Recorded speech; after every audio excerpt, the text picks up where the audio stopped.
All right. Hello, everybody. My name is Christine Kickles. I am a community college librarian here in the suburbs of Chicagoland. I'm at College of DuPage.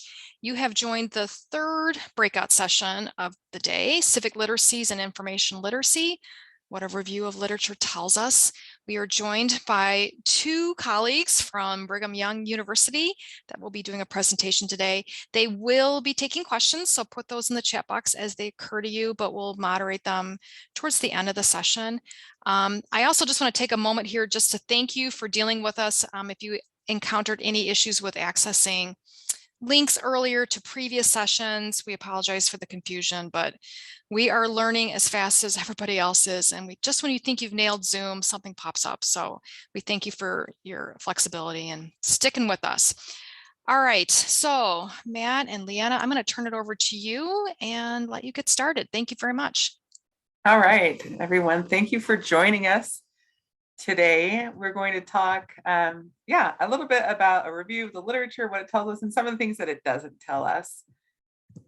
So I work as, I guess it's called the Instructional Design Librarian at the BYU Library, but I also am involved a lot in the curriculum development of instruction and teaching a lot. And one of the things that I've been working with is a group of faculty, campus-wide faculty, who are really interested in information literacy.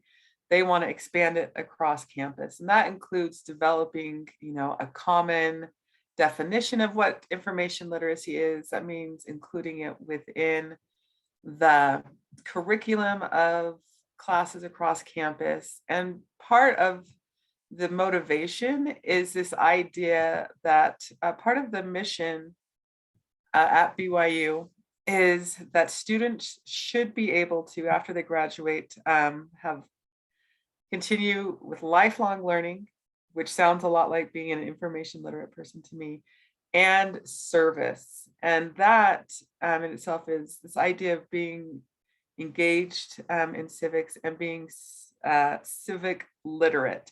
And so I started doing research. What does that mean? What does it mean to be civic literate?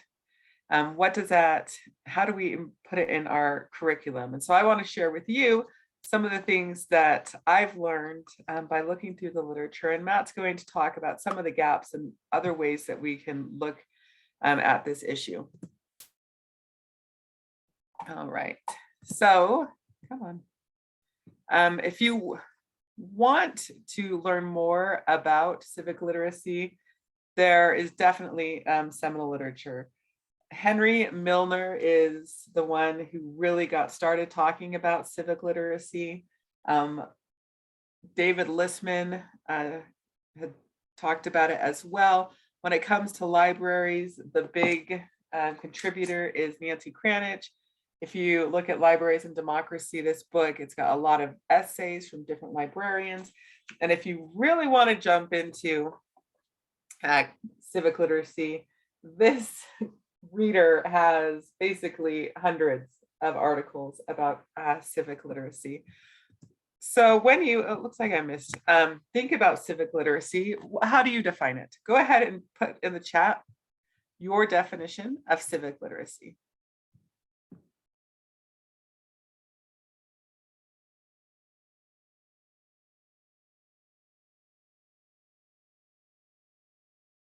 If anyone has any thoughts. Okay. Ability to find information about public officials. It's definitely part of it. Okay. Understanding your community and how it works.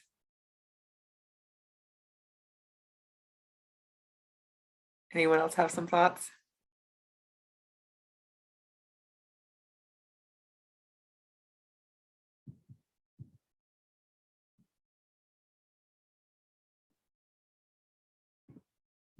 So going along with that, those ideas about being involved in the community, understanding your public officials, Van Holvert actually did a lit review in 2018 and looked at 18 different articles. And he broke it down into two things. One is the skills and willingness to communicate with others. So communication is really big, and cooperating. And the next part is this idea of having those knowledge and skills to make decisions, right? To be informed about your public officials, to be informed about your community and your social environment. So looking at the literature, though, I picked up several themes.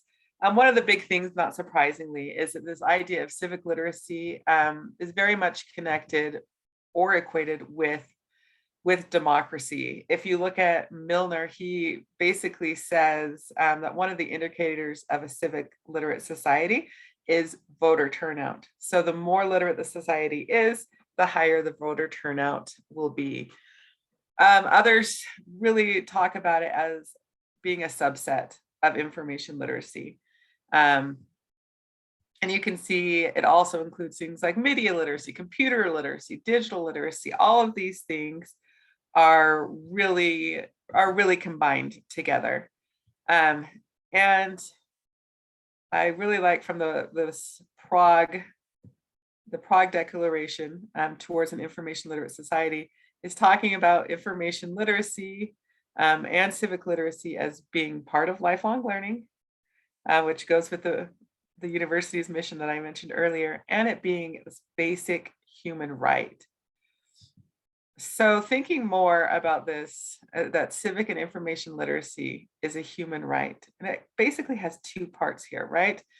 One is this access to information, and that includes government information, right? That should be a basic human right. But not only does it need to be out there, it needs to be discoverable. People need to be able to find it. And that includes people who may have different access issues, people who have been traditionally marginalized. They should be able to find this information. Others have talked about one way to provide information to everyone is for it to be open access. And if we think about it, information, especially academic information now, is definitely a commodity, right? Libraries pay a premium to allow their users access to information. And so it's definitely a sign of privilege if you have information. So what would it look like if we really did believe that information and civic literacy was a human right? So not only, right, should there be access to information, but we also need to be able to know how to use it, how to find it, how to use it, how to evaluate it, how to create it.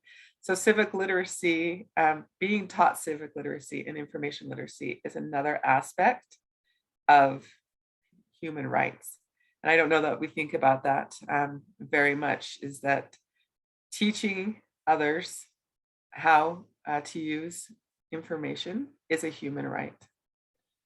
Other themes that are closely connected is this relationship between civic literacy and science literacy. And sometimes it's called science information literacy.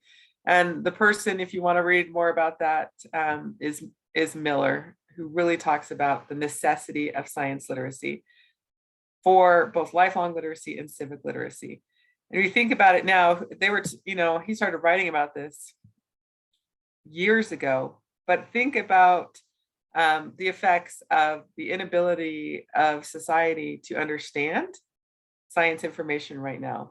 Think of the polarization when it comes to things like climate change. Think of the debates and the discussion over COVID-19 and masking that wouldn't necessarily exist if we had a science literate society. And another interesting theme that I found is this idea of civic literacy as a method to avoid extremism, especially when it comes to young people. So if they are trained and taught to be able to identify and recognize extremist ideology, it can decrease the likelihood that they will adopt those ideologies. So those are some of the themes that I found recurring in the literature. So my next question for you, if you jump on the chat, is who's responsible for teaching civic literacy? We know it's a human right, it needs to happen, but who's going to do it?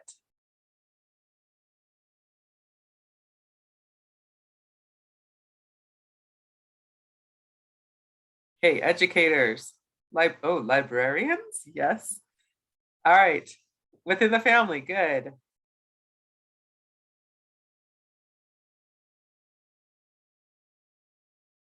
All right. Anyone else have a thought?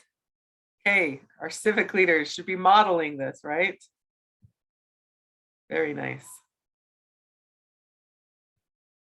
So one of the interesting things is basically, right, everyone, our families, libraries, our civic leaders, in the Norwegian constitution, they actually state libraries, schools, universities, museums, media, publishers, theater, cinema, everyone needs to be involved.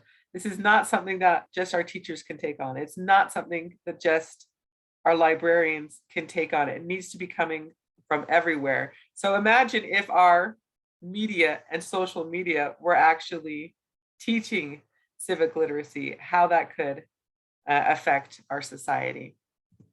All right, so everyone's supposed to be involved in this, but how do we do it? Any ideas of how do we actually teach civic literacy?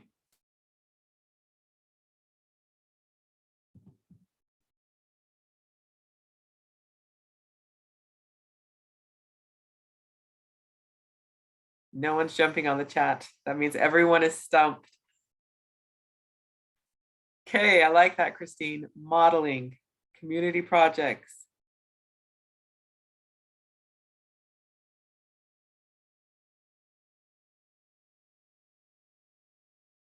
Good, volunteerism.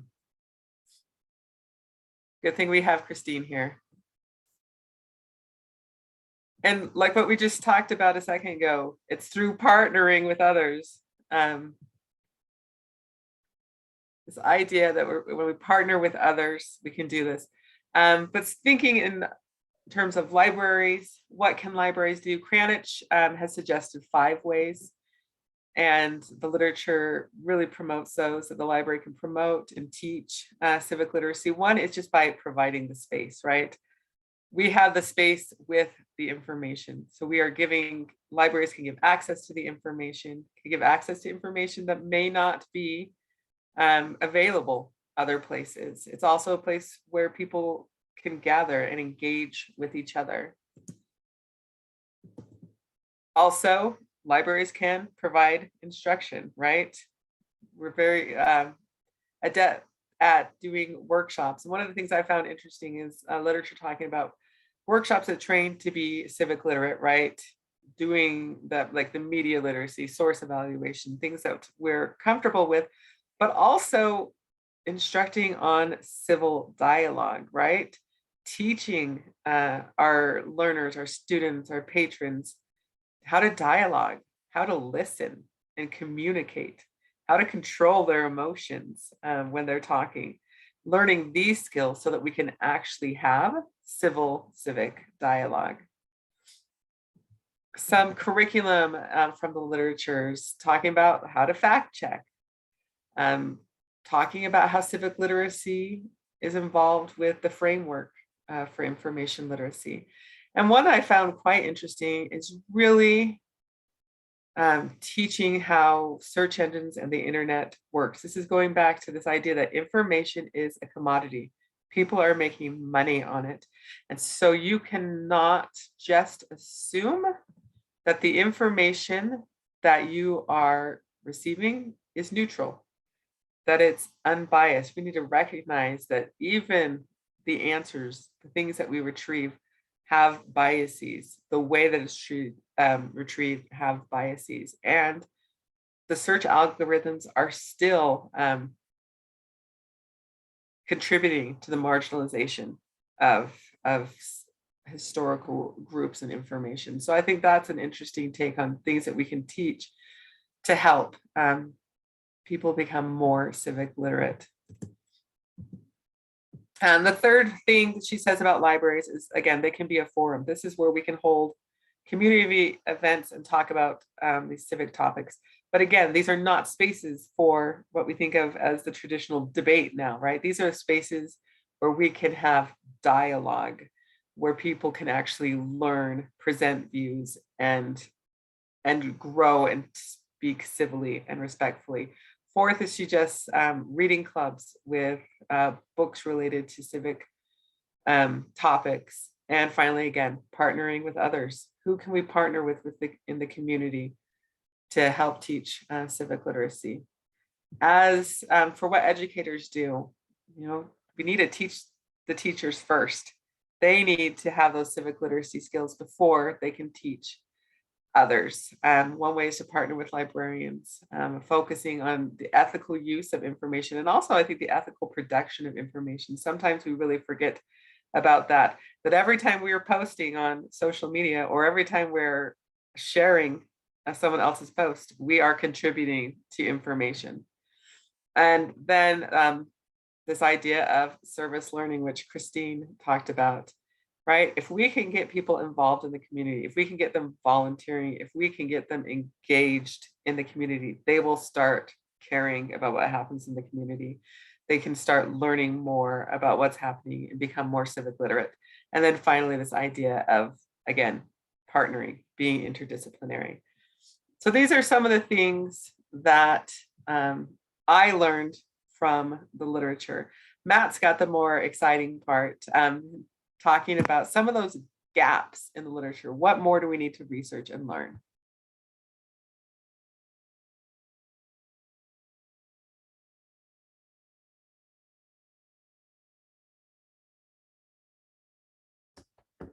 Okay, you see that?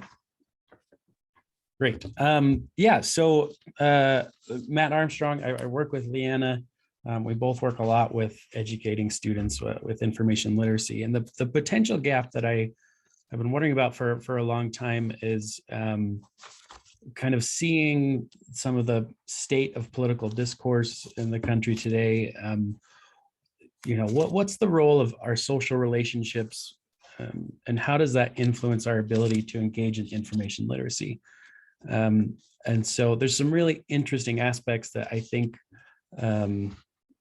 can really help. And so jumping back to this sort of lit review, right, is these two kinds of things. And I think we do really well at the second one, right, the how to make informed decisions.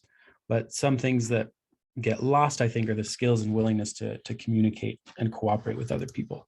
And so thinking about civics, one of the definitions, right, of civic is this idea of a city or of a community. And very similar to this idea of civility, right? And so one definition of civility is claiming and caring for one's identity, needs, and beliefs without degrading someone else's in the process, from the Institute for Civility and Government. And I really like this definition. And I also want to make it clear at the beginning that I'm not necessarily advocating for less disagreement, just less contempt in what we're doing. So why is this important to information literacy? This is kind of my thesis, I think, is not being able to really see people as people and instead seeing them as objects, vehicles, or irrelevancies leads to political tribalism, a lack of intellectual humility, and overall limits our ability to navigate information effectively. And this objects, vehicles, or irrelevancies comes from the Arbinger Institute. We'll come back to some of that. So what are some of the social factors that are at play here, right? The need to feel safety and belonging. This is a really important need, and it's not something that we want to get rid of in society for sure. But the overextension of that need, I think, is what leads us to political tribalism. This is what Wade David Brooks worded it. Once politics becomes your ethnic or moral identity, it becomes impossible to compromise, because compromise becomes dishonor. Once politics becomes your identity, then every electoral contest is a struggle for existential survival, and everything is permitted. Right? This idea of compromising becoming dishonor, that makes it really hard to have any sort of, see any nuance in different arguments and issues. And so thinking about why this happens, here's a quote: "Our moral thinking is much more like a politician searching for votes than a scientist searching for truth." This comes from this book, The Righteous Mind, Why Good People Are Divided by Politics and Religion. It's by Jonathan Haidt, and he collects a lot of, it's a very sort of research heavy source. And he talks a lot about our moral thinking and the way that we make these decisions, right? And so he makes this comparison that maybe some have heard before of the rider and the elephant, right? And these are two ways of sort of our cognition and how that happens. The rider is this controlled processing, reasoning, while the elephant is the more sort of automatic process. It's where intuition and emotion kick in, and the kind of roles that he describes it is so often the elephant will have an immediate reaction and turn one way or the other, and the rider then becomes sort of the press secretary to justify and find reasons to support that elephant. He says, therefore, if you want to change someone's mind about a moral or political issue, talk to the elephant first. If you ask people to believe something that violates their intuitions, they will devote their efforts to finding an escape hatch, a reason to doubt your argument or conclusion, and they will almost always succeed. Right. And I love what he says about talk to the elephant first. Right. We don't want to just leave reason out of all of these arguments, but if we can sort of ease people into conversations, then we're much more likely to have a successful conversation. Shame is another thing that I found really interesting that has come up a lot. Brene Brown, right, does a ton of research on this. But shame and the need for our psychological safety gets in the way of reason. Right. And Brene Brown defines this as the fear of disconnection. She says we can get so caught up in our own pain and fear that truth, in fact, plays second fiddle to emotional pleas for understanding or agreement. Right. So this deep need to feel understanding, agreement, it gets in the way of evaluating truth and fact. So how can we get over this? I want to look at one example. This comes from the Arbinger Institute. They've done the books, The Anatomy of Peace and Leadership and Self-Deception, and a couple others. And if you'd like to join in this process with me, go ahead and grab a Post-it note or a piece of paper and draw these 4 boxes with these titles. But they argue that this is at the heart of kind of conflict escalation, right? Is this process between how we see our actions and the actions of others. So I thought of an example from yesterday, an interaction between me and my wife. We have a lovely relationship and a healthy amount of conflict as well. So yesterday, right, and if you want to follow along, go ahead and just think of something that someone you know is doing that is really bothering you, and you wish they would stop. And go ahead and put in what the things that they're doing, right? So the thing that happened yesterday was my wife made some comments on what I could have done better with time management and some other things. Right. The way that I see that is kind of criticizing and judgmental, right? I'm going to get a little bit defensive, right? And you can kind of interpret the action that you're thinking that like how is that seen, right? So the things that I'm going to do is I'm going to bring up ways that defend me, right? Maybe even do a little criticizing back, being critical of the things that she does, right? And so we go through this process, and the sort of $1 million question is, are the things that I'm doing that they see going to be more or less likely for her to continue doing these things over here, if that makes sense, right? The things that we're doing that are seen in a particular way, are they going to encourage or lessen the first thing that they did to kind of start the cycle? And I think most of the time, right, it's going to escalate. And the other thing that we do is we gather allies to need to help support that justification. So we go to friends or other coworkers and we say, hey, did you see what this person did? It was bonkers. And they say, oh, yes, that's totally right. You're totally justified in being angry, right? And we get that sort of acceptance. And anyway, but the difficult thing about this process is that the goal gets away from any sort of solution, and the goal just becomes finding things that can justify our own actions. And so Armstrong says, here then is the overall picture of the interaction. We concentrate on their misdeeds in order to have proof that they are to blame and not us. And they focus on our misdeeds for the same sort of reason. Thus, we and they set in motion round upon round of edgy and sometimes hostile interactions in which each blames the other and exonerates themselves. And curious if any of you have had similar experiences, right? But I think this is such a huge contributor into where we've gotten in today of our political climate, right? There has just been this round and round of back and forth of each side, that each side has to kind of really strengthen their ability to blame the other side, right? To feel justified.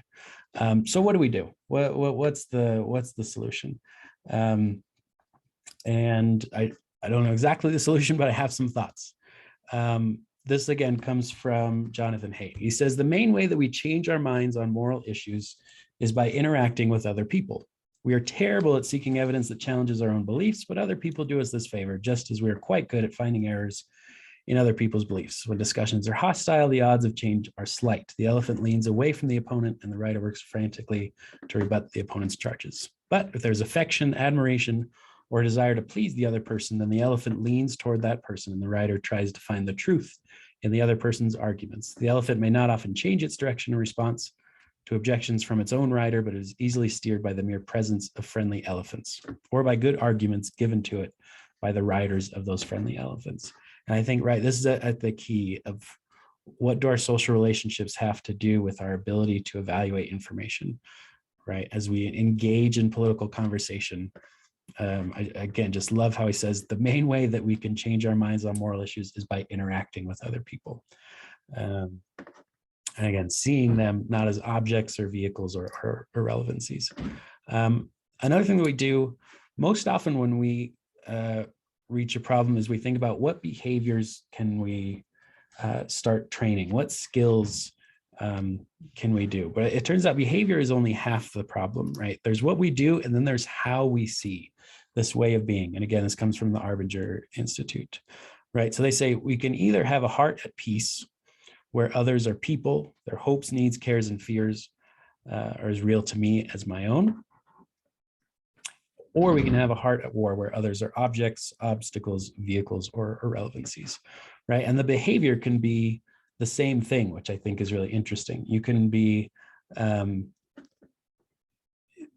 this happens when you teach communication skills or discussion skills, right? You could still have a conversation using really good discussion skills, but still see that person as an obstacle or a vehicle.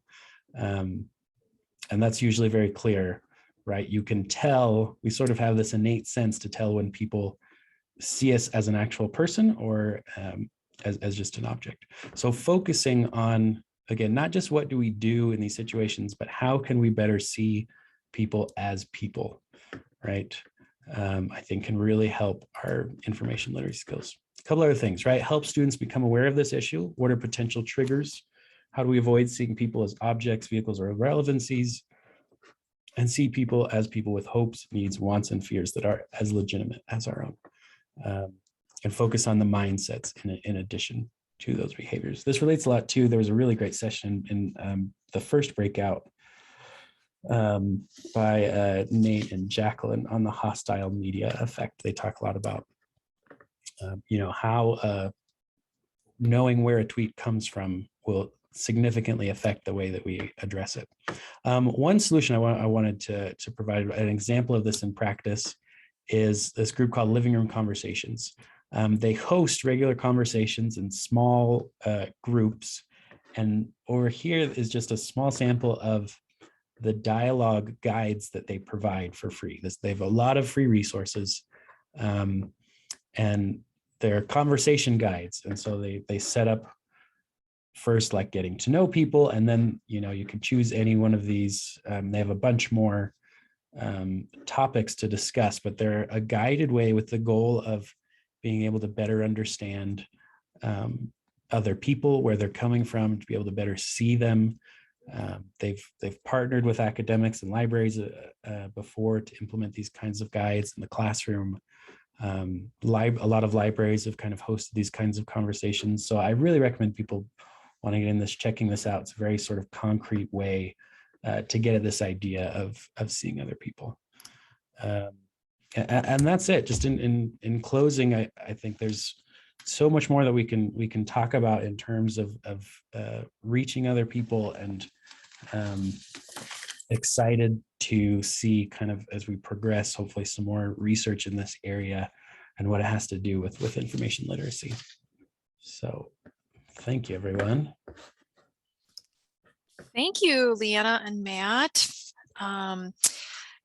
I have a couple of questions already in my head, but I definitely want to encourage people to either raise your hand, and I'm happy to yield the floor to you, or if you want to put something in the chat box, we can kind of keep an eye on that. But as I was listening to both halves of the presentation, I guess I just want to start with how do you think our reliance on online technologies inhibits or enables better conversations, because we are somewhat shielded by a screen or a text message? Do you think it's helping us along, or is it hindering us? Matt, do you have thoughts about that? Yes, I think it's a bit of both, right? But definitely more on the side of hindering, just thinking about that barrier between, it's a lot easier to see another person as a person if you can see that person, right? And so I think that lack of social connection really hurts that ability. But I think there are ways, right? You can reach people, reach out to people in ways that you couldn't otherwise. But I think, again, that sort of, I'm communicating with the general population as opposed to individual people, I think is what makes it difficult. Yeah, I think it's improved our relationships with people that we know well already, right? I was just talking to a woman whose family lives in Australia, and how expensive it used to be for her to call home from the US to Australia. She's like, it was $2 a minute, and now technology has brought it so she can do that just over the internet. But it's those people, like Matt's saying, that you don't really know yet, that you don't see as people yet. But I think that's where the problems come in. I actually was listening to my local high school radio station the other day, and they had a commercial where a girl goes into someone's house and just starts criticizing them. You're ugly, you're stupid. And then it raised the question, if you wouldn't say it to someone in person or face to face, why would you say it online? And so I think that's where we run into the trouble. Thank you. Okay, others want to join in the conversation?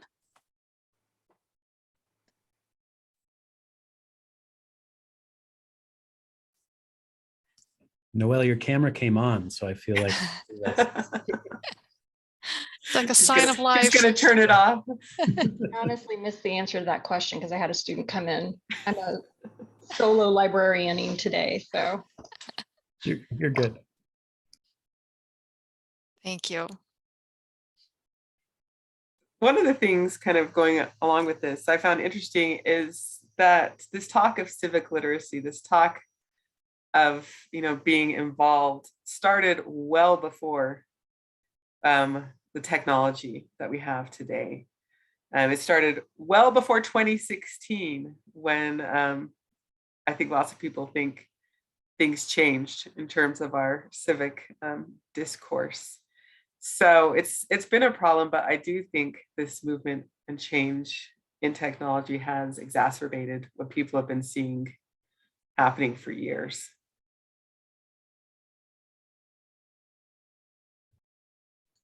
I will say, working at a community college and seeing who's taking ownership and leadership on this, on my campus, it's our student life office. They are the ones that are running the voting efforts, getting people to be educated about the issues, hosting events like the Human Library, where students have a chance to actually just talk with someone. This was pre-COVID, obviously, but these kinds of things are coming back because we almost have to put our students in situations where we're going to orchestrate the conversation. Like, you need to get back to how to talk to people.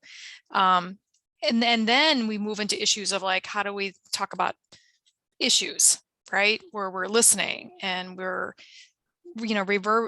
giving back what I think I'm hearing to make sure that I'm hearing correctly what the person's trying to convey. So, but it's student life. It's very much student life. And then of course, there are just pockets of it in the classroom and somewhat, within the library, but very interesting to see the culture of the campus and who really is interested and who feels responsible. And if you could, as the library and as the classes, start collaborating with student life, right?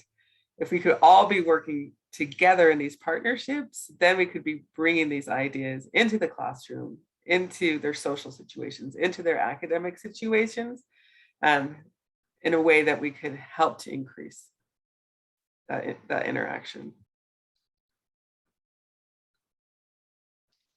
I do think it gets complicated when we're talking about being civil. And Matt, one of your slides early on had a definition of civility that was something like, and I wrote, I didn't get it written down right, but claiming one's own ground while being respectful to the person you're speaking to. I think a lot of times civility is used as a way to shut people down who have legitimate issues.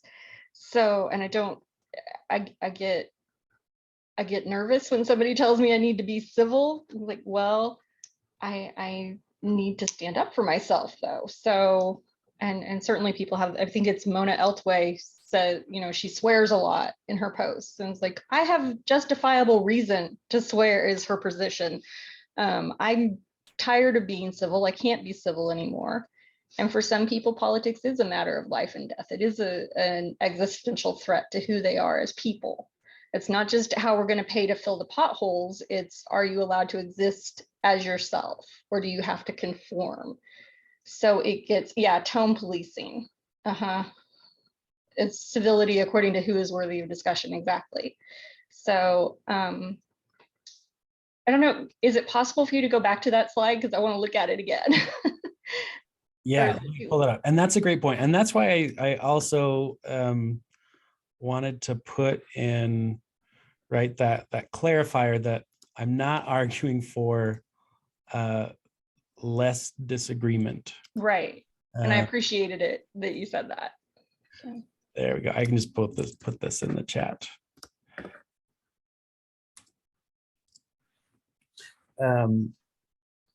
Without degrading someone else in the process. Yeah. Yeah. And I think that's the difficult part, right, is being able to have discussions, right, with people that we significantly agree with those implications, right, that we're dealing with very serious issues.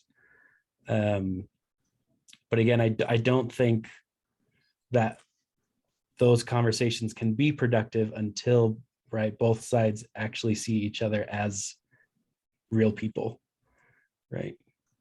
Yeah, and maybe that's the battle, is if you perceive that you're not being seen as a real person, then you yourself are not going to be able to see your argument partner, for lack of a better term, whoever you're discussing with. You're not going to be able to see them as real people. So, right, and how that's do we fix that, Matt? Tell me. Yeah, I don't know. That's why I love some of the stuff Brene Brown talks about, right? Because she says, right, that lack of self-confidence and like seeing yourself as a person. I was going to have a section on the importance of like seeing yourself as a person. It didn't sort of end up, but I think that is a huge critical part of it, right? And anyway, that's one of the places where it starts, right, is just being able to come to see ourselves as people, which is a very difficult thing to do. Thank you. Great question.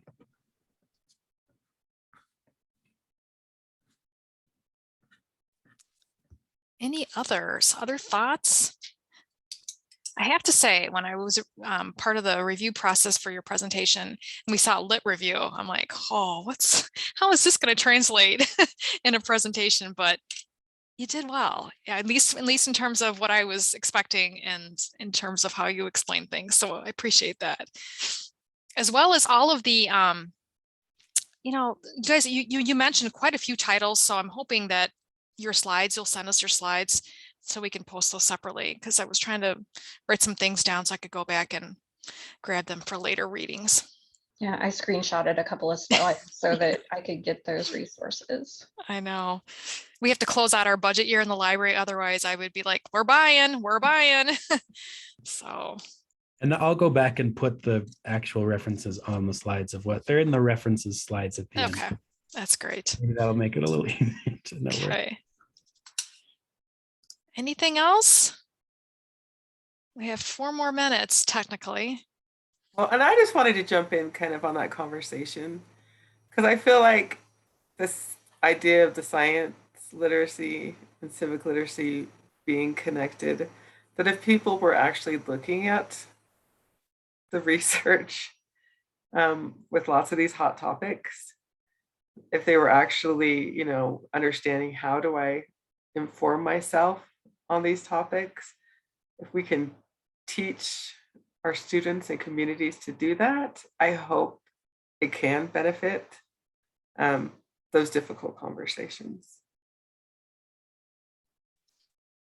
Yeah, we have to teach, but as in another session we were talking about, you know, there also just needs to be some legal decisions about what's allowed and what's not. And I brought up the Facebook privacy lawsuit, class action lawsuit that's paying $400 out in the next month to people that were part of that class action lawsuit, and at least in Illinois. So, you know, things like that where someone says this wasn't right. You can't just take people's images and work with that. So anyway, so I think there's just has to be a lot more that has to happen that becomes part of that culture that we live in. So,